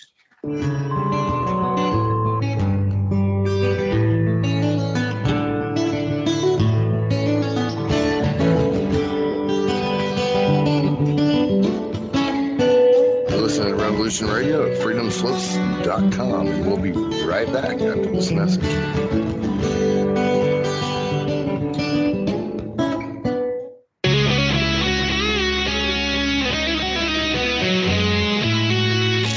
Ladies and gentlemen, your lives are becoming more difficult as the life force of your world is draining away. Have you noticed that as everything around you seems to decline, one thing still grows? It is the power of your rulers. None of their plans and directives have solved your problems or made your life better. The only result has been their increased control over you at the cost of your freedom. Do you know why? You gave them the power. They called for your sacrifice, and you thought it was noble. They said if you worked for yourself and your family, that you were selfish and uncaring, and they made you feel ashamed. They denounced the leaders of industry as greedy exploiters. You agreed. All evil needs to win is the consent of good people. To everyone within the range of my voice, you now have a choice to make. If you decide to support the notion of sacrifice enforced by the state, your game is up. Your world is in a downward spiral, and you will ride it down to destruction. But if you share the values, if you believe that your life is a sacred possession for you to make the most of, if you want to live by the judgment of your own mind, not edicts from the state, then follow our lead. Do not support your own oppressors. Stop letting the system exploit you. Form your own communities on the frontiers of your crumbling world. Your rulers hold you by your endurance to carry the burdens they impose, by your generosity when you hear cries of despair, and above all, by your innocence which cannot grasp the depths of their evil. The world you are living in is the world they wanted. Leave them to it. Those who are eager to build a better world, a world of freedom and opportunity, a world based on mutual respect. In that world, you will not receive alms, nor pity, nor forgiveness of sins, but honor, respect, and justice. Don't let the fire go out spark by irreplaceable spark in confusion and despair. The world you desire can be won. It exists. It is real. It is possible. It is yours. Revolution Radio, freedomslips.com, the #1 listener-supported radio station on the internet. It's your world. Take it.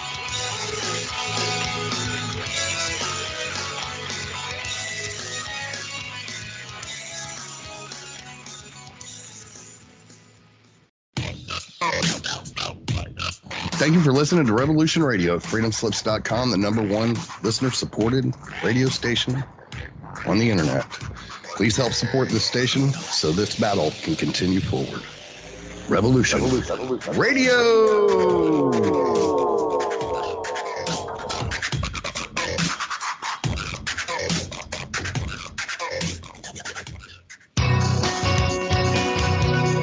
Thank you for listening to Revolution Radio at freedomslips.com. Any commercial advertising you may hear in this program is of the sole discretion and benefit of the host of whose program you are listening to. Revolution Radio does not endorse any commercial products, nor does it accept monetary compensation for on-air advertising of commercial products, nor will it ever. We are and shall remain 100% listener supported. Any product advertising on this program are considered used at buyer risk, and Revolution Radio shall not be held liable for any claims or damages received from any product advertised within this program. Revolution Radio, where information never sleeps.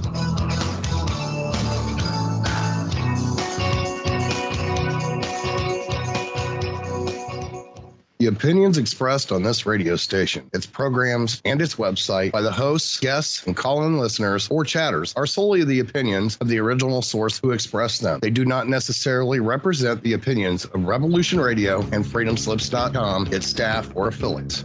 You're listening to Revolution Radio, freedomslips.com, 100% listener-supported radio, and now we return you to your host.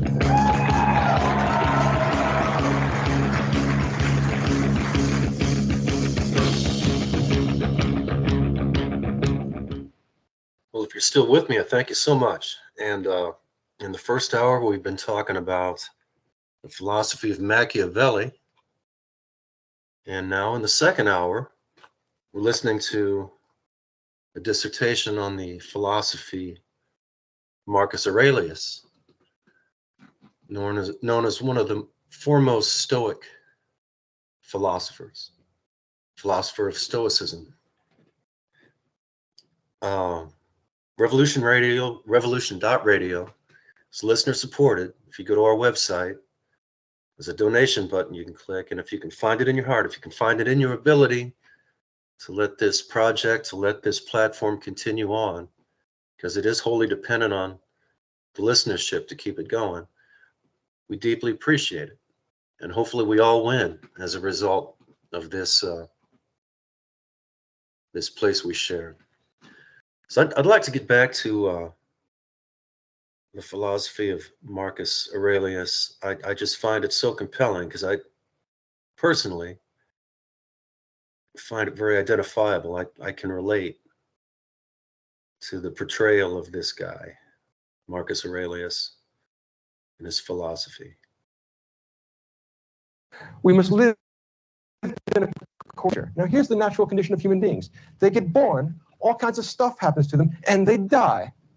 Marcus's maxims with reference to that are A, stop complaining. There's nothing to complain about because there's only two kinds of things. There are the kinds of things you can control, and there are the kinds of things you can't. If you can't control it, complaining about it is stupid and a waste of time, and I don't want to hear any more about it because you can't control it, so what's the point of talking about this?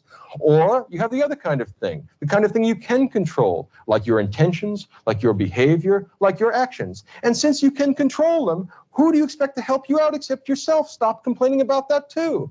So whether it's the kind of thing you can control or it's the kind of thing you can't control, Marcus Aurelius does not want to hear any complaints, and he does not want to hear any excuses because there are no excuses to give. Whew. Now, that's easy enough to say. And a lot of people think that other people should be this way.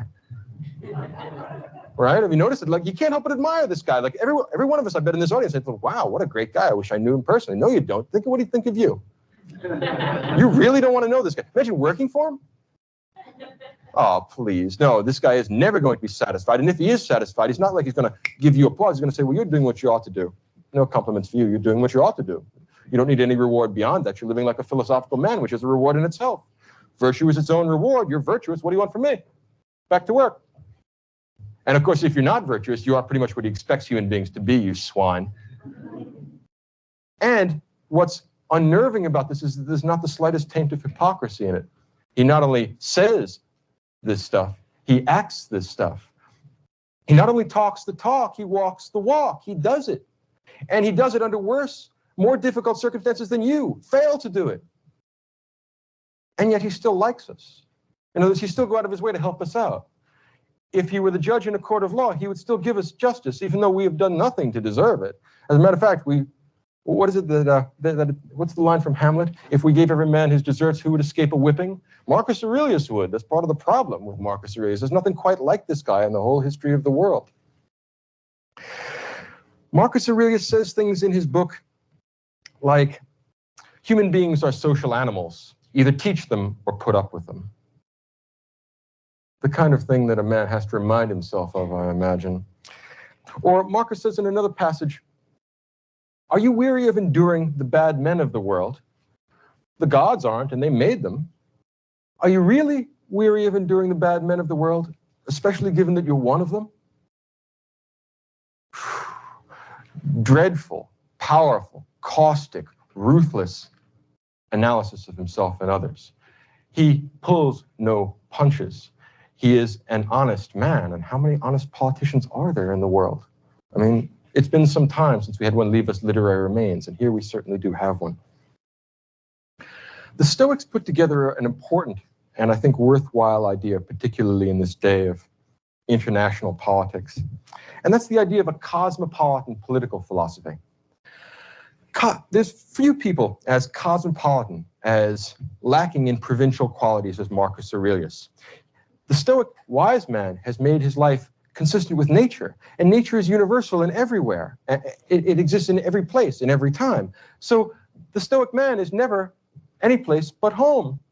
His polis is the cosmos. That is what makes him cosmopolitan. In ancient Greek political theory, you were a citizen of one political polis, of one particular polis, one particular city-state. You were an Athenian or you were a Spartan. The Stoic wise man is cosmopolitan. Wherever he is, he lives in accordance with nature. Whatever he does what he knows to be right. What difference does it make whether he's in a jail cell or in a palace? As Marcus Aurelius put it in a beautiful epigram in the book, even in a palace it is possible to live well. No excuses. Don't tell me that it's because of temptation. That won't go over. No excuses go with Marcus.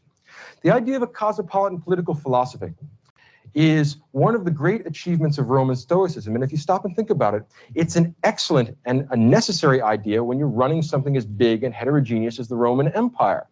This tremendously complicated mix of religions and cultures and peoples and all kinds of heterogeneous ideas means that this is going to be a big patchwork, a big quilt. It's not going to be one culturally unified area. But Marcus would be just as happy being a slave as he is being an emperor. He would just as happy being a Gaul or an Egyptian as a Roman. As long as there is a nature there and there is a human spirit which can be made in accordance with nature, any of the external facts of life don't matter. And now for the first time we can perhaps see why the Roman Stoics have a reputation, to some extent deserved, of being kind of harsh, cold, unfeeling men. Because there's nothing to worry about. And it's hard for them to sympathize with the fact that other people are worried about things that they regard as trivial or not worth worrying about at all. Many of us worry about sickness. Well, Marcus Aurelius will point out that all people get sick. And once you get sick, since you're a rational human being, you want to go to the doctor, do what he prescribes, and fix your body. There's no point in complaining any place along the line because you know what you're supposed to do. Go do it. Stop asking for somebody else to help you. If you don't help yourself, how can you expect anybody else to help you? Which is a fair criticism.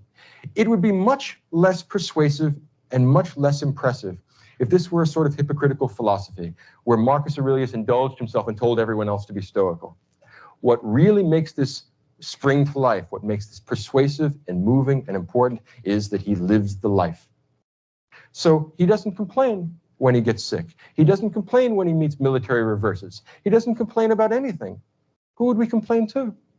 The buck does stop with Marcus Aurelius. If you think of the chain of command in the Roman Empire, he doesn't get to complain to anyone else. Everyone complains to him, and he's constantly listening to complaints and difficulties and problems. And he's watching people become unglued, and they're watching them get all upset, and watching them be greedy and avaricious and swinish and lustful and all the things he's not. So he is rather harsh in his criticism, and I think that that's a fair observation about him. But he's not hypocritical, and he's not unfair. And that's one of the cosmopolitan, universal elements in this political philosophy and in this moral philosophy. Because the moral and political philosophy for Marcus Aurelius are going to be connected. In the same way that in Plato's Republic, politics was ethics writ large, and what was good for the individual soul, the gold, silver, and bronze, that ordering of the soul between reason, spirit, and desire. What's good for the soul is the same thing that's good for the city. To have rational people running the government, like Marcus Aurelius, doing their best to follow the philosophical life. You'll want bravery and fortitude and courage among your soldiers, the silver virtues. And among the rest of the people, you expect the bronze virtues. They want to eat and drink and make merry. It would be nice if we could make philosophers of all of them. But if we can't, well, the best thing we can do is to take care of them and prevent misfortunes from befalling them. In some respects, to try and save them from themselves. Now, Marcus Aurelius is the only example of this in Roman culture. There's not a great deal of things that we can compare him to. If we had to say that there was someone to compare him to, it would be Epictetus, the slave. And Epictetus and Marcus Aurelius could meet at a level of equality, even though the social distinctions between them are enormous and grave. The reason why they would meet at a level of equality, because they could share mutual respect, because they both understand that to have an orderly soul is the key thing in human life. And that's what makes life worth living. And whether you happen to be a slave or an emperor doesn't make any difference. Whether you happen to be sick or healthy doesn't make any difference. Whether you happen to be just born and have 100 years ahead of you, or whether you're on your deathbed doesn't make any difference. Marcus says, with regard to death, because many people are afraid of death, and he has no understanding. He doesn't really understand what everybody else's problem is. He says, look, everyone dies, so you're going to die. So what's the point of complaining about it? I can understand trying to avoid it. I mean, health is a good thing, but when you're going to die, you're going to die. Don't give in to fear. Don't give in to irrational musings. Don't let your imagination run wild. Control your feelings, control your emotions, control that part of you which is you. The meat, your body, not so important. The other stuff around you in the world, a matter of indifference to you. As long as you follow the way of nature, as long as you act in a rational fashion, as long as you live up to the best potentials in the human soul, then you are a good man and you need worry about nothing else. Some people worry about the gods, that the gods will cause you misfortunes, that the gods have a Hades or a hell or an afterlife where people will be tortured and have bad things done to them. Marcus adopts exactly the same position that Socrates did. He says, look, Marcus says, I'm not certain if there are gods. In the book itself, he says, I'm not aware of any rational proof that there exist gods, and I'm not aware of any rational proof that there are no gods. In other words, he's agnostic in that respect. But he takes a position rather like that of Blaise Pascal, and he says, let's think about what the implications are if God exists, and let's think about what the implications are if he doesn't exist, and let's see if we can find one way of acting that'll satisfy both.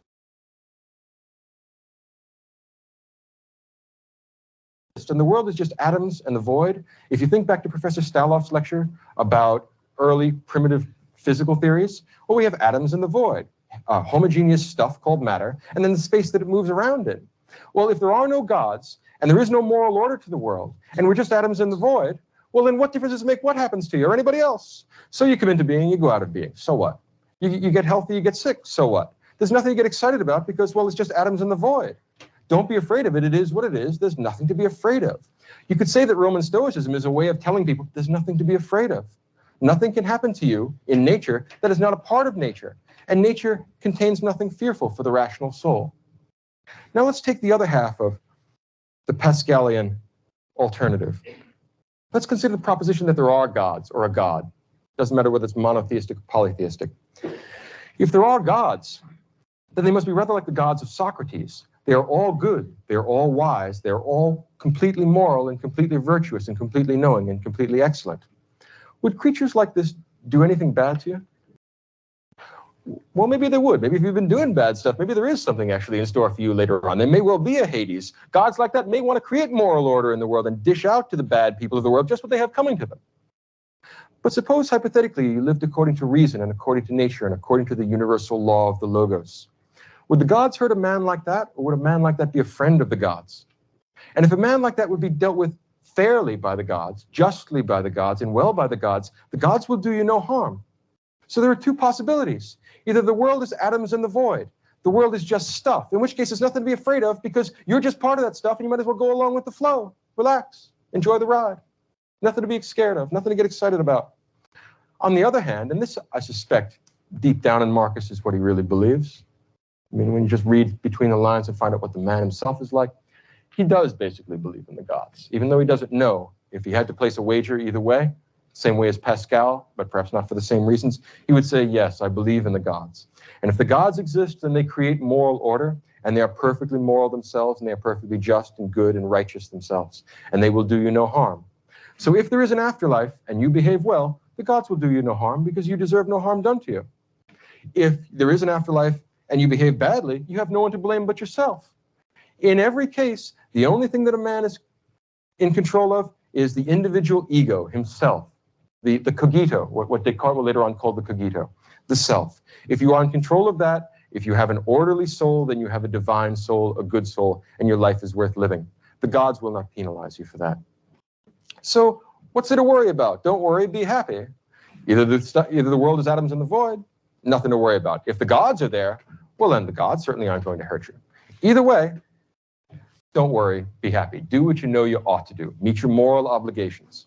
In some respect, and I think that this is worth taking notes on if you happen to be here at the Kant lecture next week, or 2 weeks from now, is that the Stoic conception of virtue is an anticipation of what I will call the Kantian conception of virtue. Those of you who are familiar with the works of Immanuel Kant can recognize the single-minded and ruthless acquirement of virtue as being the Kantian conception of moral action or good moral behavior, and the Stoic conception as well. Both Kant and Marcus Aurelius have achieved the greatness that comes from being aware that virtue is sufficient in itself.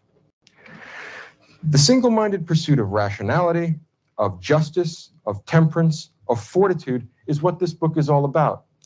And in some respects, I feel a little bit like a voyeur in opening up a manuscript that Marcus never meant to publish. And doubtless he would be nothing except embarrassed if he knew that people were reading this book, because he wouldn't want to show that crack in the Stoic face, right? He doesn't want to give people the idea that he ever worries or ever gets upset at all. In other words, doubtless, if he's in heaven, he regrets every line he ever wrote. Not because he doesn't think it might benefit us, but because it shows the sort of weakness not entirely consistent with Stoic virtue. Perhaps there are other Stoics who suffered more pain, who had greater difficulties, and never wrote a line. In Marcus Aurelius' view, those men would be greater than he. And whether there exist such people or not, Marcus Aurelius is a sort of standing reproach to our weakness, to our self-indulgence, to our willingness to give in to what we want, to our inclination to make excuses about things that were entirely up to us, and to try and act as if we are not responsible for our behavior. One might want to say that Marcus Aurelius is an important step in the construction of the Western conception of the self or the ego. You are the part of you, not the meat, but the will, the soul, the internal stuff. That's what you're responsible for. That's what the gods will judge you on the basis of. Apart from that, don't worry about it. All other things are matters of indifference to you. Connect yourself to nature, do what's right, and let the devil take the hindmost. It's not your problem. Stoicism is an appropriate philosophy, I would say, for serious, ruthless, introspective people that want real answers and are willing to take no nonsense. In that respect, it's a kind of moral philosophy I would be inclined to teach at, say, West Point. If I were teaching people that are going to be under terrible danger and terrible, fearful conditions, I would teach them to do what they know they ought to do and to discipline and organize their emotions in such a way as they behave themselves in a way that is not disgraceful. To avoid that is the epitome of Stoic virtue. And it may not have all the attractive elements of Socratic philosophy. It lacks the poetic element of Platonism. It lacks the comprehensive intellectual drive of Socrates, but it still contains elements of Socratic nobility that neither skepticism nor Epicureanism offer us. And in that respect, I think it's the true heir of Socratic philosophy.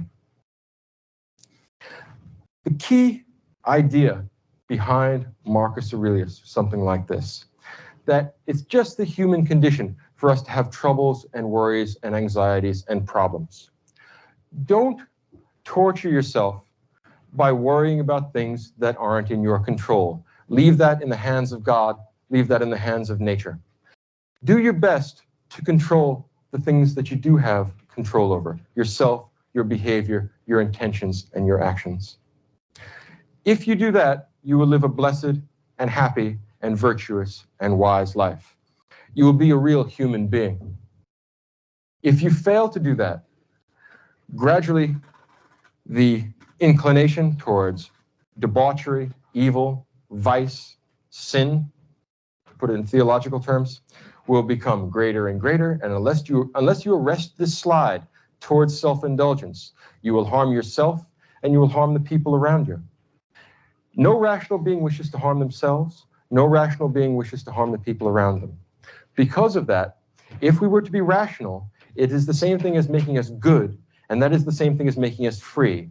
Not free in the sense of political freedom, being a slave or a free man, but free in the sense of being autonomous, making our own decisions, making laws for ourselves. Free in the sense of no longer being the slave of our passions, being pushed about by our feelings, being a toy that gets messed with by arbitrary things that are really beneath the human condition, that are mere emotion. If we want to be fully human, we must be fully free, and that means fully rational, and that means fully good. Accept no substitutes, is what Marcus Aurelius says. He did that himself, and he hopes that other people will do it. He did the best he could, and you can't help but feel that at the end of his life, he must have felt relieved that the terrible crushing burden of this loneliness, a man that has no equals and has no friends, a man that has nothing but philosophy to guide him, death must have been a great release. It's like getting the evening off after you've put in your turn guarding the camp. And instead of becoming an obscure and unimportant figure, he's become a symbol in the history of Western philosophy of the practical, concrete, immediate virtues, the sort of virtues which are accessible to us, not because we have profound intellectual ability, not because we're a Newton or a Kant, but simply because we have problems and we're everyday rational human beings. The Stoic man says that a virtue that is possible for one man is accessible to all of us. There is no excuse for us not being that good. If we provide such excuses for ourselves, we harm ourselves and we harm others by preventing us from recognizing our true moral obligations. Marcus Aurelius lets us know that all people suffer, but that not all people pity themselves. Marcus Aurelius lets us know that all men die, but that not all men die whining. Something to think about. Take home with you and mull it over. Man, that's excellent. That is just truly excellent. I watched that once before, so that's the second time I've seen it. Just absolutely fabulous. I find that so encouraging that there is goodness in people, and there are people that strive for decency and honor. I mean, this is the beauty in humanity. This sense of obligation to do your best, and not to blame the world around you and that group of people or that group of people, or that it's their fault, it's them over there. No, take responsibility for yourself. That's your obligation. It's all that's within your control is what you do with yourself. You know, what's important to you. Do your best. You know, I just find that so motivating. The tale of human decency and the striving therefore there towards. I'm going to play a little bit of a song while I'm at it here.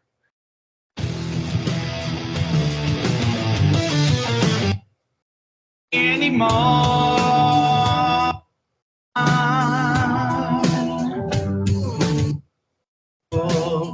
Once you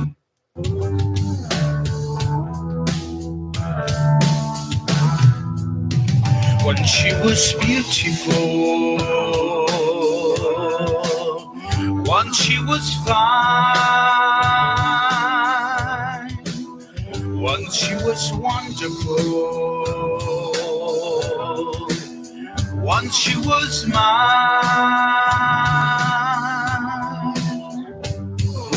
Changes has come over her body. She doesn't see me anymore. No changes has come over her body. She doesn't see me anymore. Changes. Changes. Changes.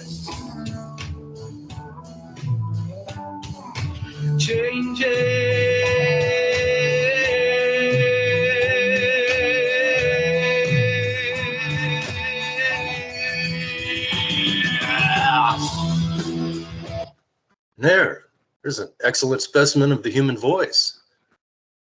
It's a Latino guy, big barrel-chested, operatically trained singer. Have a wonderful week. Thank you for being with me. God bless you.